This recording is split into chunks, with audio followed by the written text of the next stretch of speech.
Hi నమస్తే నేను మీ శైలజ గౌతమ్. నేను చెప్పే ప్రతి మాట కూడా పెద్దలు కానీ ఈవెన్ అమ్మాయి కానీ అబ్బాయి కానీ ఎవరు విన్నా కూడా పూర్తిగా విన్నాకే షేర్ చేయండి. బ్లైండ్గా షేర్ చేయొద్దు ఎవరికి కూడా. ఎందుకంటే దేన్నైనా కూడా మనం ఒక మాట అయినా ఒక పని అయినా చేసి లేదా విన్నాక షేర్ చేయాలి ఎవరికైనా. బ్లైండ్గా మాత్రం ఎవరికి షేర్ చేయకండి. చిన్నపిల్లలకంటే అది తెలియదు, అది వదిలేయండి. ఓకే, పేరెంట్స్ ఇన్వాల్వ్మెంట్ అనే టాపిక్ మీద మనం మాట్లాడుకుందాం. ఒక అమ్మాయికి ఒక అబ్బాయికి పెళ్లి చేస్తారు. పెళ్లి చేసి ఆ అబ్బాయికి ఆ అమ్మాయిని చూసుకోవద్దని, ఆ అమ్మాయి మాటే వింటున్నాడని, ఆ అమ్మాయికే అన్నీ కొని తెచ్చి పెడుతున్నాడని చాలామంది అబ్బాయి పేరెంట్స్ రకరకాలుగా ఇబ్బంది పడిపోతుంటారు. అదే కాకుండా ఆ అమ్మాయి వండిన వంటే తింటున్నాడు. ఇప్పుడు చిన్నప్పటి నుంచి నా కొడుకు నా వంటే తినేవాడు, ఎక్కడా తినేవాడు కాదు. చిన్నప్పటి నుంచి వాడికి ఏది కావాలంటే అది మేము పెట్టాం, ఏది కావాలంటే అది చేసాం అని చాలాసార్లు చెప్తారు. ఏది కావాలంటే అది ఎందుకు ఇచ్చావు నువ్వు? వాడు వాడుకోవడానికే కానీ తప్ప వాడు ఆ బొమ్మను తెచ్చి నీకు వాడుకోమని చెప్పడు కదా. అలాగే వాడికి పెళ్ళి కావాలి, నువ్వు ఒక పిల్లని తెచ్చి పెళ్లి చేసావు. సో వాడి పర్సనల్ అదే, వాడు చూసుకుంటాడు. ఇదే కాకుండా ఇంకో ఎదవ డ్రామా చేస్తారు. ఏంటంటే ప్లే చేస్తారు, నా కొడుకు నేను వండిన వంటే తింటాడు, అలాంటిది ఇప్పుడు నా కోళ్ళు వండిన వంటే తింటున్నాడు, నా ఇంటికే రావట్లేదు, నా వంటే తినట్లేదని చెప్తారు కదా. అబద్ధాలు మాట్లాడకండి అమ్మ. ఎన్ని ఫంక్షన్స్కి వెళ్ళి తినలేదు నీ కొడుకు? ఎంతమంది ఫ్రెండ్స్తో వెళ్ళి బ్యాచులర్ పార్టీస్ చేసుకోలేదు నీ కొడుకు? 7 సార్లు ప్యారడైజ్ బిజినెస్ అదేంటిది ఏదంటే ఆల్ఫా బిర్యానీలు, బావర్చి బిర్యానీలు, పనికొచ్చిన బిర్యానీలు, పనికి మాలిన బిర్యానీ ఎన్నో రకాలు తినుంటాడు. ఈరోజు వచ్చి అమ్మ నువ్వు పెళ్ళి చేసావు, నీ పని అంతే, ఎప్పుడో కష్టమో సుఖమో వచ్చిందా నీ కొడుకు దగ్గరికి వెళ్ళు, చూస్తాడు. లేదా వాళ్ళని నీ దగ్గరికి రప్పించుకో, చూస్తారు.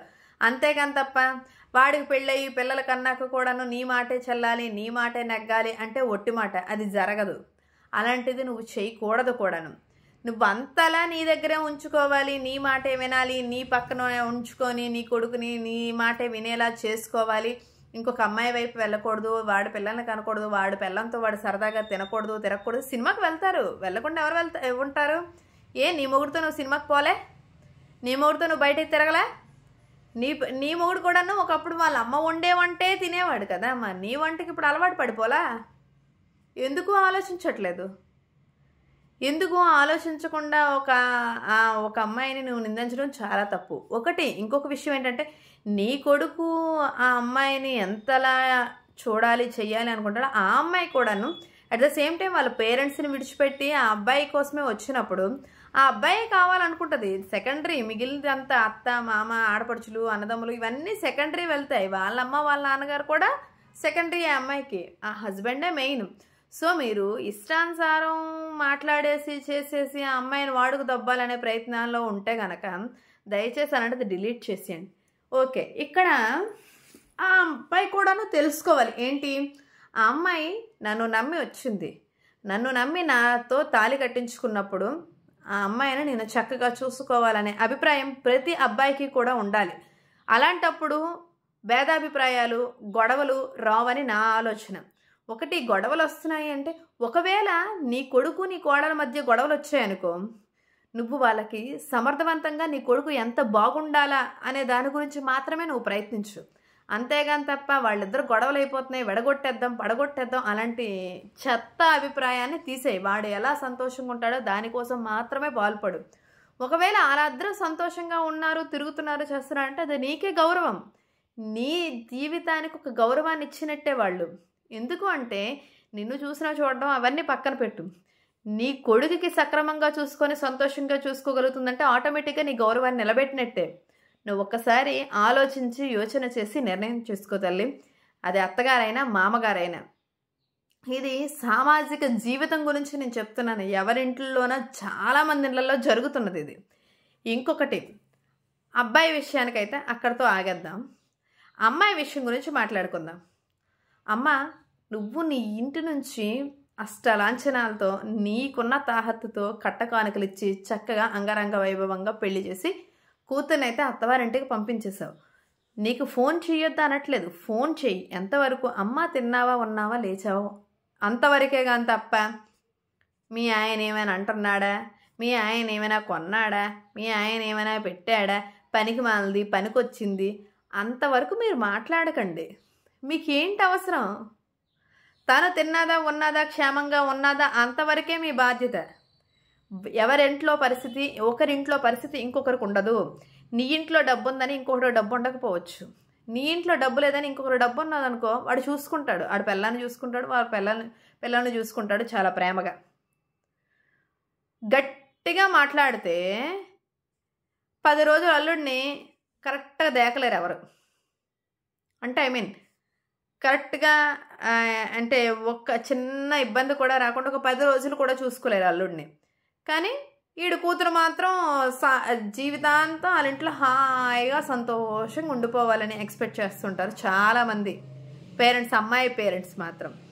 ఇంకొకటి గుర్తుపెట్టుకోండి, అదే కాకుండా ఈ అబ్బాయి వాళ్ళ అమ్మా నాన్న కూడాను కరెక్ట్గా ఒక 10-15 రోజులు పెళ్ళైన తర్వాత బాగుంటారేమో, ఇక్కడి నుంచి ఎక్కడికో ముడి పెడుతుంటారు, అక్కడి నుంచి ఇంకెక్కడికో ముడి పెడుతుంటారు.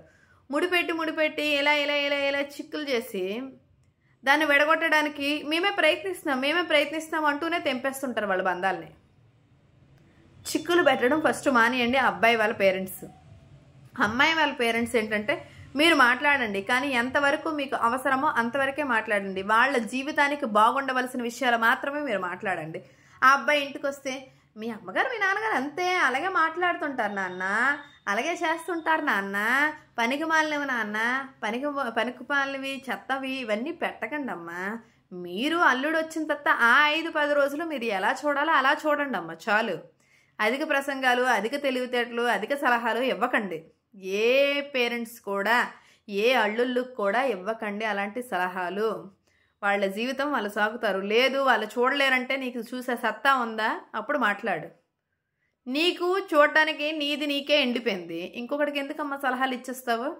అది అత్తగారవని మామగారవని అది మీ ఇష్టం. ఎవరైనా చూసుకోండి, ఎవరైనా చేసుకోండి.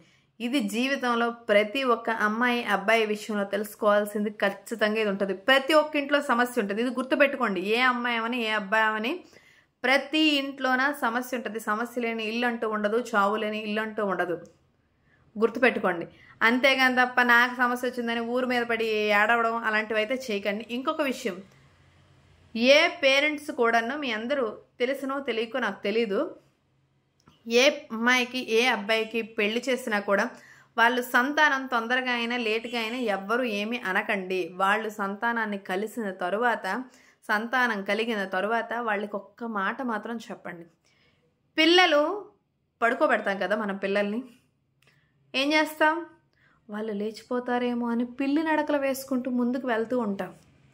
ఇంకా గడేసినప్పుడు కూడా అని నోరు మూసుకుంటూ జాగ్రత్తగా వేస్తాం. అలాగే ఒక లైట్ వేసేటప్పుడు కూడా జాగ్రత్త స్విచ్ వేస్తాం, జాగ్రత్త స్విచ్ ఆపుతాం.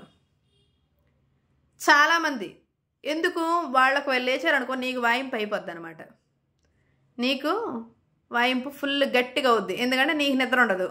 పిల్లలు లేచారనుకో ఖచ్చితంగా నీకు నిద్ర ఉండదు కదా, వాళ్ళు లేచారనుకో నీకు ఖచ్చితంగా పని జరగదు కదా. అలాగే ఇంట్లో ఎటువంటి డిస్కషన్ వచ్చినా కూడా మీరు అది చూసి పిల్లలు పడుకుంటే ఎంత నిశ్శబ్దంగా ఉండి వాళ్ళు లేవకుండా ఉండడానికి మీరు ప్రయత్నిస్తారో అలాగే మీకు ఎటువంటి సమస్య వచ్చినా కూడా 4 గోడల మధ్యనే ఉండాలి. వేరొక మనిషికి వినపడేలా మీరు చెయ్యకూడదు. అంతే పిన్ డ్రాప్ సైలెన్స్గా, అంతే జాగ్రత్తగా, అంతే డిసిప్లిన్గా మనం ముందుకు వెళ్ళాలి. ఎందుకు అంటే ఒకవేళ తనకి చిన్న బేబీకి డిస్టర్బెన్స్ చేస్తే ఏడ్చుతూ చెప్తారు కదా, వాళ్ళు ఏడిస్తే నీ నిద్ర డిస్టర్బ్ అవుద్ది కదా. అలాగే నీ 4 గోడల మధ్య ఉన్న సమస్యని బయట ప్రపంచానికి తెలిసిందనుకో, ఇది ఎలాంటిదిరా ఆడు అలాంటోడు, అందుకే వాళ్ళిద్దరు గొడవలు ఆడుకుంటారు. వాడిది ఆడుకుంటే బోల్డ్ అని ప్రాబ్లమ్స్, కానీ ఎదుటివాడిని అనడానికి చాలా సులభంగా ఇచ్చేస్తారు కదా మాటలు. అందులో అవకాశంగా మీరెవరూ ఇవ్వకండి అని నేనైతే అనుకుంటున్నాను. మీరు ఎవ్వరికీ అవకాశం ఇవ్వకుండా మీకు ఒకవేళ కోపం వచ్చిందనుకోండి, నోరు మూసుకొని ఆ క్షణానికి ఆగి తరువాత సామరస్యంగా 4 గోడల మధ్య కూర్చొని మాట్లాడుకోండి. అంతేగాని తప్ప ఇంట్లో ఉన్న మనిషికి, మూడో మనిషికి కూడా తెలియనివ్వకూడదు. మీకు ఎటువంటి సమస్య ఉన్నా అది మీరు చేస్తున్నారా మేడం అని అనగలరు. చెయ్యడానికి ప్రయత్నించాలి. ఫస్ట్ ఆఫ్ ఆల్ ఏ ఒక్క మనిషి అయినా కూడా అది జరిగినా జరగకపోయినా ప్రయత్నం అనేది తప్పకుండా చెయ్యాలి. ప్రతిరోజు మనం పుట్టినప్పటి నుంచి అన్నం తినేసేం పుట్టలేదు, అన్నం తినేసేం పెరగట్లేదు, రకరకాల చికెన్లు లాలీపాప్లు తింటూ ఏం పెరగట్లేదు, ఓకే, బిర్యానీలు తింటూ ఏం పెరగలేదు. చిన్నప్పుడు తల్లి పాలతో పెరిగాం, క్రమేపీ మిగిలినవన్నీ అలవాటు చేసుకున్నాం.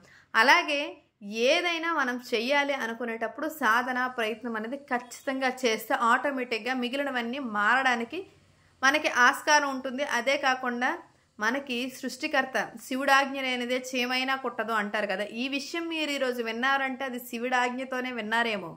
తెలుసుకోండి. ఇది తెలుసుకొని ఎవరికైతే లోపాలు, ఎవరికైతే ఒడిదొడుగులు ఉన్నాయో వాళ్ళందరూ ఖచ్చితంగా మారతారని నేనైతే అనుకుంటున్నాను. పిల్లల్ని క్రమశిక్షణగా ఎలా పెంచాలి అనుకుంటున్నామో అలాగే మనం క్రమశిక్షణగా ఉండడం కూడా మనకి దేవుడిచ్చిన ఒక పెద్ద వరంగా భావించుకుంటూ మారండి. మారి మీరు, పిల్లలు, అత్తమామలు అందరూ సంతోషంగా ఉంటారని మనస్ఫూర్తిగా కోరుకుంటున్నాను. ఫ్యామిలీలు అందరితో సంతోషంగా ఉండండి. Thank you. Good luck.